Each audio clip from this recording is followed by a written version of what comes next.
Business നേർവഴിക്ക് നടത്താൻ വ്യാപാരികൾക്ക് കൂടെയുണ്ട് ത്രിധിര. GST നോട്ടീസുകൾക്കുള്ള മറുപടി, registration, return filing, appeal filing, accounting, income tax return filing and project report തുടങ്ങി വ്യാപാരികൾക്ക് വേണ്ട നിർദ്ദേശങ്ങൾ ലഭിക്കാൻ ത്രിധിര അക്കൗണ്ട് വടക്കാഞ്ചേരി. ഫോൺ 9447077369. മറ്റൊരു നമ്പർ 9562467999. പാർലമെന്റ് തെരഞ്ഞെടുപ്പിൽ തൃശൂരിലെ പരാജയം അന്വേഷിച്ച കമ്മീഷനെ പരിഹസിച്ച് കെ മുരളീധരൻ. എല്ലാ ഇലക്ഷൻ കഴിഞ്ഞാലും ഞങ്ങൾ കമ്മീഷനെ വെക്കാറുണ്ട്. അതിന്റെ ഭാഗമായി ഒരു കമ്മീഷനെ വെച്ചു, അത്രയേയുള്ളൂ എന്നായിരുന്നു കെ മുരളീധരന്റെ പരിഹാസം. തൃശൂർ DCC പ്രസിഡന്റ് ഉണ്ടായിട്ടും വലിയ പ്രയോജനം ഉണ്ടായിട്ടില്ലല്ലോ എന്നും മുരളീധരൻ പരിഹസിച്ചു. അതുകൊണ്ട് കുറച്ചു കഴിയട്ടെ, എല്ലാം ഉണ്ടായിട്ടും 3/4 ലക്ഷത്തിന്റെ കുറവ് പാർലമെന്റ് തെരഞ്ഞെടുപ്പിൽ ഉണ്ടായി. പ്രസിഡന്റ് ഇല്ലാതെ 2-3 ഉപതെരഞ്ഞെടുപ്പിൽ വിജയിച്ചു. ഒരു കുഴപ്പവും ഉണ്ടായില്ല. DCC പ്രസിഡന്റ് ഇല്ലെങ്കിലും കാര്യങ്ങളൊക്കെ നടന്നുപോകും. DCC പ്രസിഡന്റിനെ ഉടനെ തീരുമാനിച്ചില്ലെങ്കിൽ ആകാശം ഇടിഞ്ഞുപോകും എന്ന അഭിപ്രായമൊന്നും ഇല്ലെന്നും മുരളീധരൻ വ്യക്തമാക്കി.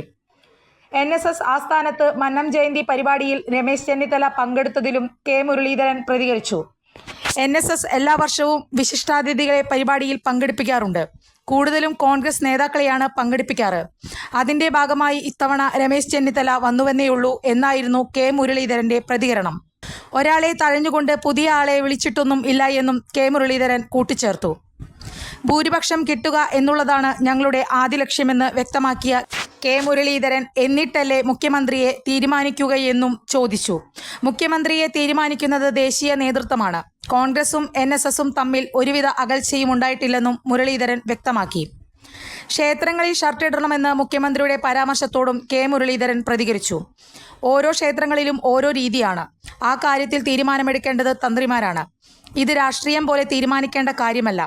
അത് ക്ഷേത്രങ്ങൾക്ക് വിട്ടുകൊടുക്കുക. അതിൽ കയറി പരിഷ്കാരങ്ങൾ വരുത്താൻ നിൽക്കേണ്ടെന്നും മുരളീധരൻ പ്രതികരിച്ചു. തൊഴുകൽ പഴയ രീതിയാണ്, അതുകൊണ്ട് ആരെങ്കിലും അമ്പലത്തിൽ കയറി ഹായ് പറയുമോ എന്നും മുരളീധരൻ കൂട്ടിച്ചേർത്തു. കൂടുതൽ വാർത്തകൾക്ക് ഞങ്ങളുടെ ചാനൽ സബ്സ്ക്രൈബ് ചെയ്യുക. ഫേസ്ബുക്ക് ഫോളോ അപ്പ് ചെയ്യുക. വാർത്തകൾ വേഗത്തിലറിയാൻ Anytime News.